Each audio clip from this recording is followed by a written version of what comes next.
everyone, so it's Saturday and it is time for us to do a little update on how I'm doing with my Inktober challenge, and oh my god, it is killing me. I'm so tired.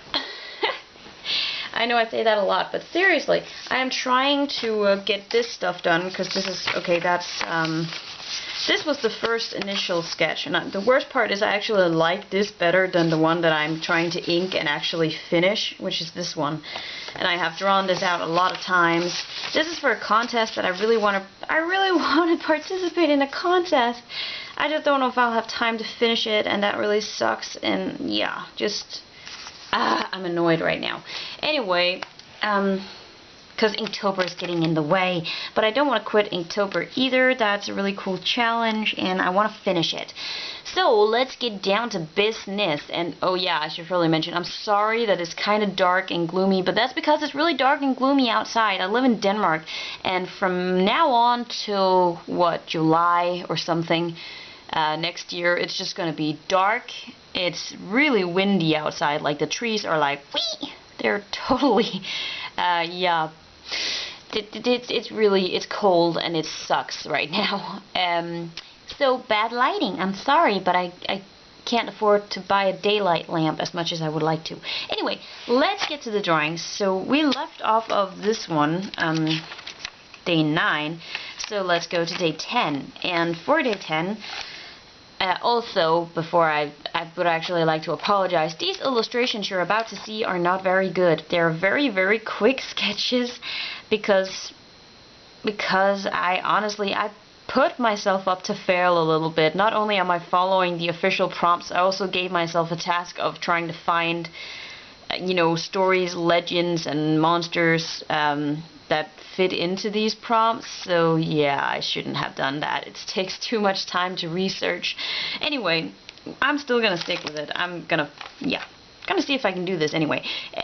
For day 10, the prompt was jump, and I came across a character from England, and his name was Spring-Heeled Jack, and this is one thing that cannot be argued against. These were real things that happened, that people were getting attacked, especially women were getting attacked by somebody. Rather it was actually a demon or just a criminal, yeah, nobody knows. Anyway, in 1837, I believe, was the first time anybody reported seeing Spring-Heeled Jack. He got his name a little bit later, though, and that's when the attacks kind of started. He was said to be a demon, and he was known for his incredible jumping abilities. He was said to be able to just jump over an entire building. That's how crazy good he was at jumping.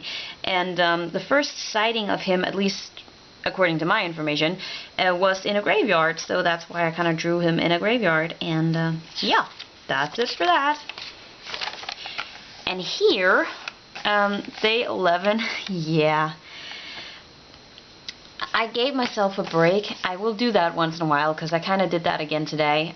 So I didn't come up with a great story for this one. The prompt was transport, and there are lots and lots of really, really cool stories about ghost ships and ghost buses, ghost planes, haunted railroad tracks, and the entire subway system of London is actually said to be incredibly haunted. And once again, London is just really a capital for hauntings, it seems, at least if you go check out stories. I mean, oh my god, there's a lot there.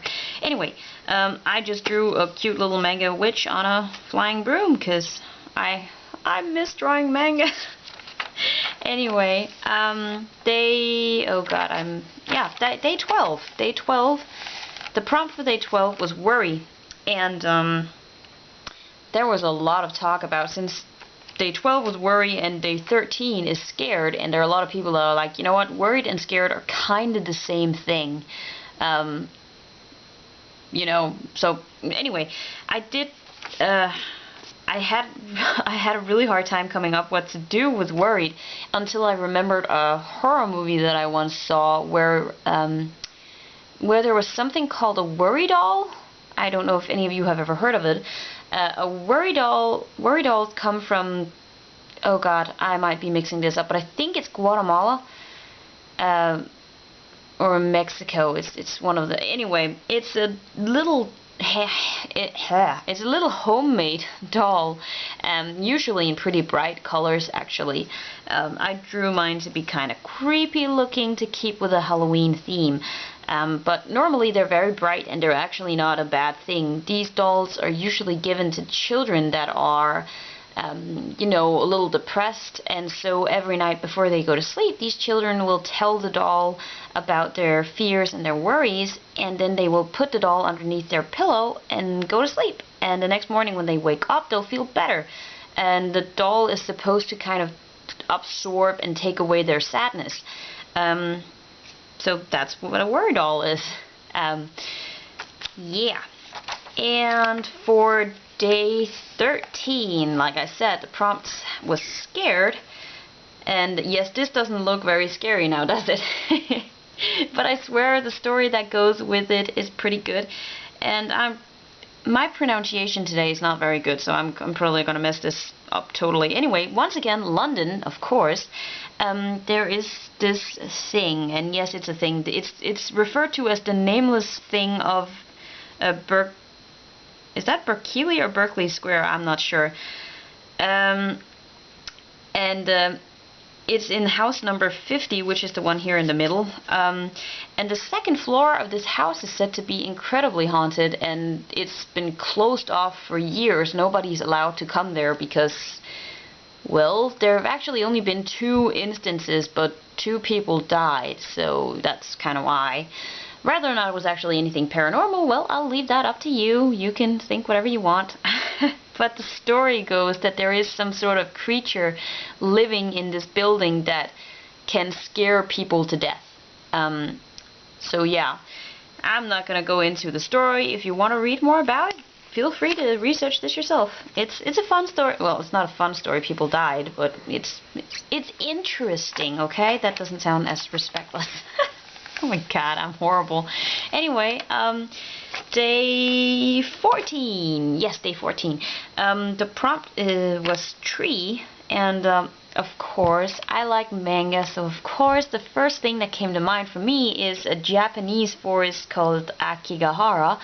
You people might know it better as the suicide forest, but as I was, I decided to read up on it a little bit, and as I was reading on this, well, let's just say Akigahara already has an absolutely horrible reputation, and I was honestly shocked when I saw, even in the recent years, how many people still go there to take their own lives, and I really didn't want to. It was a little too real, so I decided against drawing anything like that, because that is just horrible. It is not like, it's not 10 people, it is... It's really, it's a huge number. It's shocking. Anyway, so I decided to go with something else. This forest that I did decide to try and, you know, draw is supposed to be the most haunted forest in the world. It is, it's a hotspot for both paranormal, extraterrestrial, and interdimensional activity, at least so they say. It's located in Romania, and I probably won't pronounce this correctly. It's called Hoia Baciu. I can't say the Baciu Forest. And Ghost Adventures did do a thing with this, and I decided to draw out the thing that the most regularly cited, you know, phenomenon in this forest is this red glowing light. A floating light that just suddenly appears, it glows for a bit, and then it goes away again. Yeah, that's pretty much it. Once again, if you want to read more about it, feel free to. That's it's, once again, there are lots of interesting stories. There is this circle in the forest where no trees grow. There's a little bit of grass. People say there's no plant life can grow there. That's a lie, because there is grass on the ground, but supposedly scientists have taken soil samples to see why nothing else grows there, and there's supposedly nothing wrong with the soil. There's no reason for there to be this circle of, you know, bare ground, but it is there, and it's said to be like a portal to another dimension, something freaky. Yeah. interesting. Anyway, that is it for day 14, which brings us to today. And as you can see, like I said, I decided to just take a little break. I am so tired. So I drew a little pumpkin just sleeping because the prompt was relax, and I am planning to relax today. I really need that. I mean, oh my god. That is it for my Inktober drawings because, yeah, the next one is going to be for tomorrow. Also, before I end this video, I wanted to give you guys some exciting news because I have heard back from the person that I met with a woman to see if she could help me get my little crawling elves printed, and I heard back from her and she gave me a price, and it's a good price, and I can actually do this. So I am going to print my my crawling elves this year, so I'm really excited for that. I can't wait to see how they're gonna end up looking. I'm hoping for the best, and hopefully I'll be able to sell them too. That would be awesome. So anyway, yeah, you can be a little happy on my behalf if you want to. That's, you know, feel free to. And I won't take up any more of your time now. I hope you have enjoyed, probably not the illustrations so much, but hopefully you've enjoyed some of the stories that I had for you guys. And I will continue my struggle this coming week, and I will see you for a new update on Saturday. Bye!